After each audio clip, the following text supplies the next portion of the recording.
Well, isn't this just entertaining over here? How fun is Paul's this? just discovered the passenger screen on the everything. EQS 450 Plus. You can do everything. You can. You can do it all from there. It's a duplicate. Yes, it's a complete duplicate, which made Chance and I ask the question, why? Because I need to be entertained. Clearly you do. Anybody who sits here needs to be entertained. Mm-hmm. But this isn't a big enough screen for you to work with? You feel like that's not getting it done? I need another one. Yeah, Great cars, great roads, and all the reasons we love to drive. TV, web, and podcast. This is Everyday Driver. Well, the EQS is here. Mm-hmm. This is the electric S-Class. Mm-hmm. So let's start with power. The things that people look for in an electric car, right? This is the 450 Plus, which means it's rear-wheel drive. It has 329 horsepower, 417 pound-feet of torque. And this is the slow one. And this is the slow one, yes. Which is I'll riotously nestle my funny. Head in the pillowy cushion of delight. It's like a soft beret behind your head. Just to lean into the beret. Yeah. It's kind of nice. Electric cars are fast. This one is no exception. True. It doesn't sound like a lot of power, but it's great. It moves this car. It's 5,600 pounds, though. It's not a lightweight. You never feel like this thing gets small. But I don't think anything about this is about driving. It's about the experience. Mm-hmm. It drives well. It drives like you would expect. It drives unobtrusive. That's its heavy, whole thing. That's good. It's big. Mm-hmm. It handles okay because it has all-wheel steering, which is nutty, like 10 degrees of all-wheel steering, which I've never seen on anything. It's really crazy. Great looking. This turns like a car half its size because of that 10 degrees of rear steering angle. That's unheard of. And it just cranks this thing around. It's the craziest experience. It's just trying to not bother you with the driving. Just get you there in comfort. Punch it. There it all is. That's all all of it. That's all of it. Mm-hmm. Okay, up the hill, you know. I'm looking at your energy flow. All of it. Your energy flow. And now you're recuperating because you let off. Mm-hmm. Okay, that's a good speed. I like it. I'm entertained.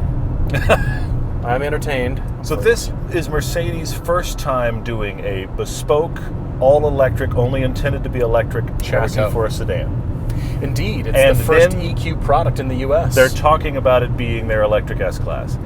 And that's the place for me that I'm already kind of intrigued and not sure where to put it. Because I think the S-Class is still better than this. Okay. But it is an all-electric car. And interestingly, this is the slipperiest all-electric car being sold. But coefficient of drag is 0.20 on this. No one has touched that. Nobody. Most cars and trucks, most cars and SUVs are high 20s, low 30s. Mm-hmm. Brought to you by the styling. Well, and most electrics are mid to low 20s. So they've hit 0.20, which is unbelievable. It really is. Well, that combines with the dual pane glass and the fact that it is an electric car to make it one of the quietest cars I've ever been in. Without question. We drove that out in Q8 recently. Brilliant. It was significantly louder than this. Yeah. You could hear tire noise, wind noise, and those weren't bad necessarily until you step into this and you just go, how did they kill all of that? Yeah. This is on winter tires and it's still very quiet. This is on winter truck tires. 265 40 21s. Yeah. Those fit on trucks. Yeah. And yet you cannot hear them. You can't hear them at all. This screen has so many overlays. It's like that thing that happens on people's computers that drives me nuts, where you've got 45 different overlaid boxes and I just want to close them all. It does that all of the time. There's an overwhelming amount of information, so much so that Mercedes knows when you turn the car on, it says, do not be distracted by the multimedia interface, which essentially means we acknowledge the fact that you're going to be distracted. This gets us off the hook. Yes. Because we told you, now, have all at you're it. Going to be is distracted. Go nuts. Because there's so much going on here. And when you turn on the navigation, it does augmented reality, overlay in the heads-up display, and duplicates on a screen here what you're seeing out of the front of the car with the AR on top of that. It's delightful. So this is called the Hyperscreen, and it's a single piece of glass. It's only, at this point, on the EQS 580. This is a bit of a unicorn. Yes. On this car, on the Monroney, it says this is a $7,200 upgrade for the piece of glass. Otherwise, you get a tablet-looking shape, and this is just some trim material over here on this side. Mm-hmm. But for this, when you opt for the Hyperscreen, it gives you so much information. I thought, really, this is where we're at? I mean, look at the graphics on this. It's unbelievable. Look how good it is, but look how distracting it is. To the point where your passenger, me, has to be distracted with everything else, the exact same menu that we're used to, the MBUX system, which is excellent. It is insanely huge. At this point, we're measuring screen real estate by square feet. Practically. Screen real estate in cars is now, in realtor terms, this is square footage of glass in your car. That is how big this thing is. I have owned computers with smaller screens than the one that is the center screen here, and I'm not even including the stuff on the sides. It's insane. But this is good because this says Mercedes is putting every effort into what they're doing and where they want to go with their electric cars, and it's not just a tablet stuck in the dash. True. That is true. Doesn't have to be that way. And look at this incredibly entertaining screen. They're screen obsessed in here, and it is genuinely distracting. Well, yes. At no point should you get lost. But there's so much information and so much AI and augmented reality, and there's so much thinking and calculations going on that it gives you the augmented reality stuff just a little bit too late, and your exit goes by. Just a touch. You get lost because of the overwhelming amount of information that's a fraction behind where you need it to be. Completely. There's some streets that were better than others, but some of the freeway exits, it was like, please exit on the thing that's just flying by you right now. Okay. Can we set ourselves up for the next? We got to do better. That's very funny. Here. Yes.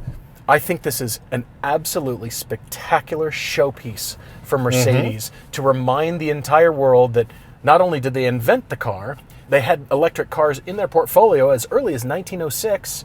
So the electric car thing is not news, but they're reinventing it for the whole world to say, look, it's not just a tablet. We have all this tech buried in this car. Yeah. And this is version 1.0. As I said, this is the first sedan, EQ sedan, available from Mercedes in the U.S. They've kind of started with SUVs, but this is the first one to arrive in the U.S. of any EQs.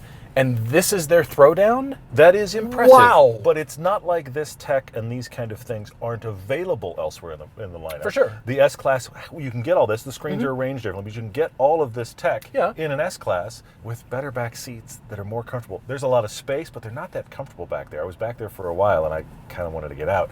But there is a lot. It is easy to get in and out. There's a lot of space in the cabin, but this is an electric car without a frunk. That's true. It has an enormous nose. True. My feet aren't even as far forward as the end of the windshield, which means all of that hood out there is past my feet. You can't open it. If you want to put washer fluid in this car, they have a separate slot on the side for washer fluid because you're not allowed to open the front. I don't know where their space went, honestly. I mean, they did well in here, but everybody else with electric cars... That trunk is huge, It is huge. It almost makes up for it. Yes, everybody else with enormous. electric cars is just everything is an orifice you can put some sort of suitcase in. That isn't possible up there. I think this is really well done, and I would tell someone to go get an S-Class. Okay. But as far as electric cars... Sure. Of all the Lucids and Teslas and Audis and Porsches and We haven't driven the Lucid yet, and I would like to. True. The Lucid is significantly more expensive than this. This is $120,000, and in electric cars, that's kind of the middle, which is weird It's to the say. middle, and for this, it's the starting point. It Yeah. only goes up from here. This is only rear-wheel drive. Yeah, true. You should drive it. It's not necessarily the point, but you should still drive it. I suppose and so. try to not be distracted by all the I'm just screens. enjoying the interior. I know. Did you see the yacht rock Yes, here? they checked the yacht box. They It's did. officially. It actually says on the Monroney, the yacht package. It's not just something we joke about. They said yacht package. Yacht package. There it is. It plays yacht rock on your Stop. way. You're going to wear the marina. the Docksider things. Oh, stop. No. Pop your collar. No, not.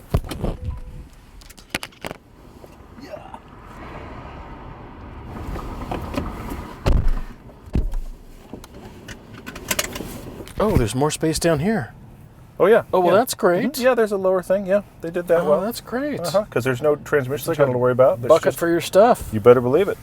Well, that is cool. Let's talk about the styling. This is a single box shape. Mercedes calls this the one-bow design and starts at the base of the A-pillars and goes up over the top of the passengers. It's a single arc, and it's elegant and it's beautiful. To achieve the coefficient of drag, the front had to drop dramatically. I would prefer a more blunt design, but that would suggest a gasoline engine. Whereas this, everything about it suggests electric, but it suggests luxury, and that is done through the styling. It is all surface with graphics painted on. The lights, well, what used to be the intake, it still is relatable, and then the taillights, the graphics on the rear. The more I look at it, the more elegant it gets, the more interesting it is to my eye, and that coefficient of drag is the payoff. That is the thing they're chasing. I have to always kind of defer to you on styling because you really know styling better than I do. But I will say to the rest of you watching, I think it's ugly. But everybody's different. Everybody's different. It's certainly I get it. Yeah. a choice, but I get why this looks like this. See, I don't have to reach all the way over here. I just have to reach in front of me. Right. More tech that you paid for. Unbelievable. Now we're in sport. Sporty goodness. I'm always going way too fast in this car, but it's easy. Well, all electric cars. That's the plague of electric cars. Yeah. You're going 20 miles an hour faster than you think, and you got there a lot quicker than you thought you would too. Yeah, that sport mode really makes this thing quick, but you still feel the weight. Yeah. And the steering is completely overboosted. Absolutely. So it feels like you're driving a piece of tech. It doesn't feel like it's a driver's car. But I'm actually encouraged because this is a showpiece first, and I think it bodes well for future Mercedes cars to be more focused on driving. This is all the tech, this is everything all in one, but now from here they can splinter off into different kinds of things. We've got large SUVs, possibly, maybe smaller, more GT cars kind of thing that really more focus on driving. The platforms will be different, but it's interesting to feel this and think, all right, this is where Mercedes is going. Ooh, 80. I think That's this fast. It is a little fast, but you're chasing a Tesla, so it works out. I am. I should brake with the terrible brakes. The brakes aren't good. They've got a really weird feel. Here's the issue. They feel like you've just lost all your fluid on track when the brakes overheat. That's it goes not through good. the point where you think the brakes are, and then it keeps going, and then maybe a little bit left. The remaining fluid is way down there. It's like they're too hot. And the regen braking, not good on this car because it is so heavy. I have felt many times where there's the brake. Whoa! Well, it has it's pressure. in the danger zone. It has pressure instantly, but the actual braking force is at the bottom of the pedal.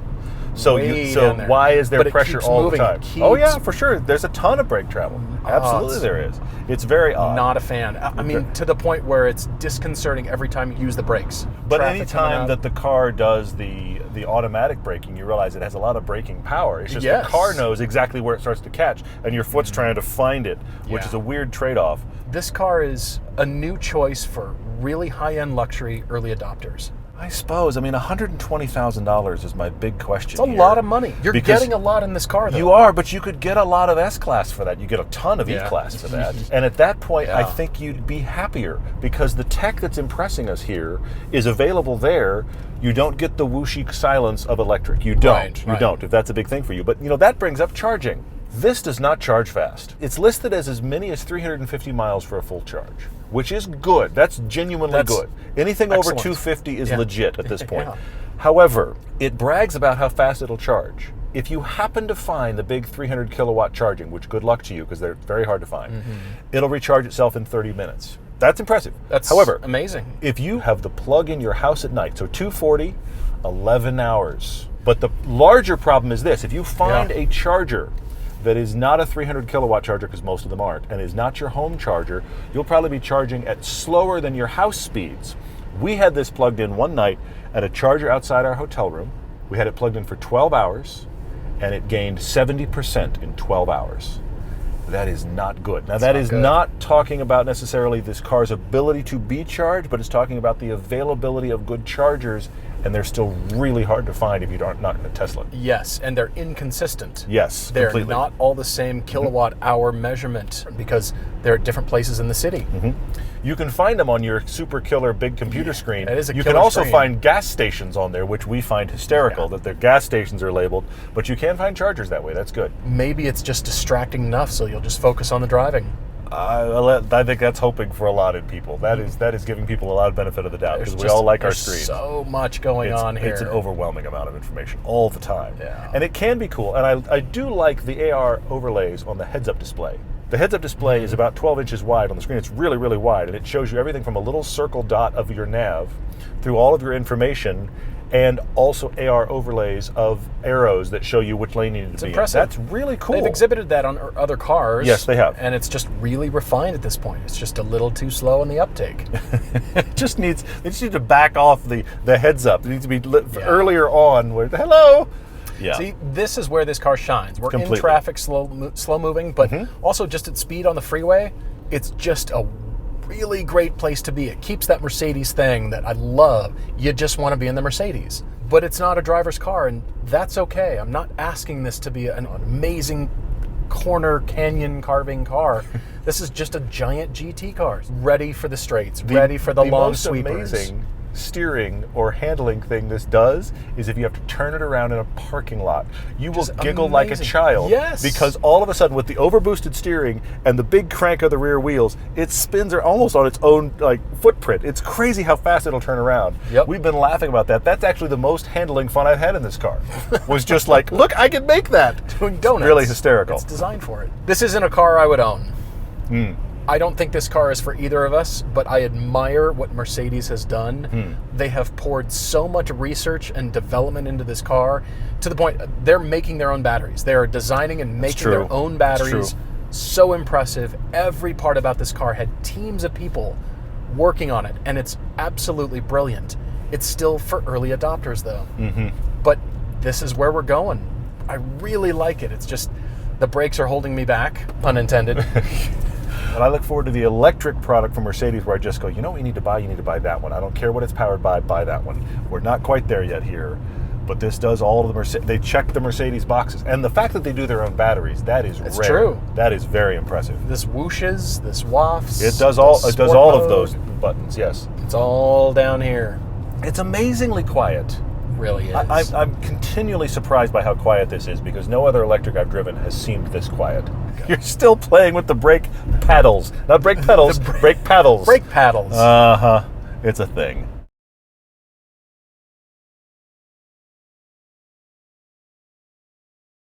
A little weird. The turn signal and the gear lever have improved. The construction is no longer quite They're no longer so weird plasticky things that are worse than everything else in the car. These are kind of Yes. good now. I like them. They're lightweight, but the nice. trade-off is everything in here is haptic, and it's not great haptic. I mean, this is another plague that's happening in the industry. When have you discovered great haptic? I've never liked haptic. Point You're to right. great haptic. You're right. I've never liked haptic stuff, and everything is haptic and sliders and little, little rumblers underneath to tell you that it paid attention. Buttons were fine. I'm just going to return to buttons were fine.